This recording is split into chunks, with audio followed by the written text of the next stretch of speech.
लड़का सैम और टॉम एक जैसे जुड़वां बच्चे थे। वो इतने यकसा थे कि इनकी माँ को भी कम अज कम जमीन पर अपने इब्तिदाई दिनों में एक दूसरे से फर्क करना मुश्किल था। ताहम जब उनकी ज़ाहिरी शक्ल के अलावा हर चीज की बात की जाए तो वो एक दूसरे से बहुत मुख्तलिफ थे। सैम का कोई दोस्त नहीं था, जबकि टॉम एक बेहतरीन दोस्ती बनाने वाला था।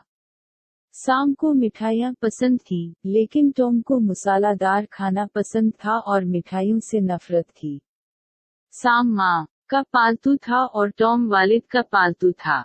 जबकि सैम सखी और बेलौस था, टॉम लालची और खुद गर्ज था। जैसे जैसे सैम और टॉम बड़े हुए, उनके वालिद अपनी खुशकिस्मती को इनके दरमियान बराबर बांटना चाहते थे। ताहम टॉम ने इत्तेफाक नहीं किया और उसने दलील दी कि जो भी ज्यादा ज़हीन और मजबूत साबित होगा उसे दौलत का बड़ा हिस्सा मिलना होगा। सैम ने इत्तेफाक किया। उनके वालिद ने दोनों के दरमियान मुकाबला मुनक्किद करने का फैसला किया। इसने दोनों बेटों से कहा कि वो जितनी देर चल सकते हैं चलें और गुरूब आफ्ताब से पहले घर लौट जाएं।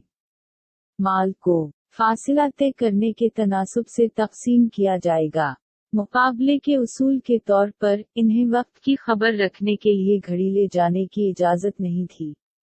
अगले दिन सैम और टॉम चलने के लिए निकले। ये काफी धूप वाला दिन था। सैम धीरे धीरे और साबित कदमी से चलता रहा, जबकि टॉम एक सपरनट में चला गया क्योंकि वो रेस जीतने और अपने वालिद की दौलत का एक बड़ा हिस्सा जीतने पर तला हुआ था।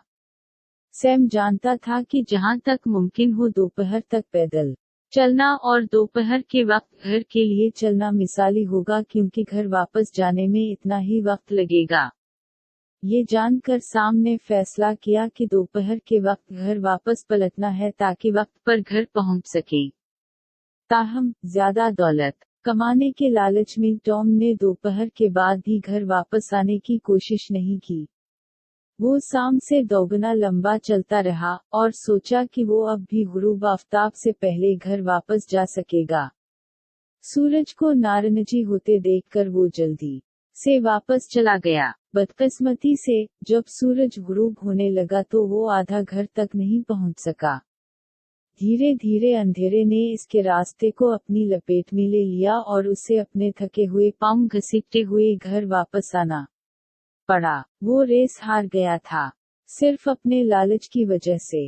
लालच नुकसान का बाइस बनता है।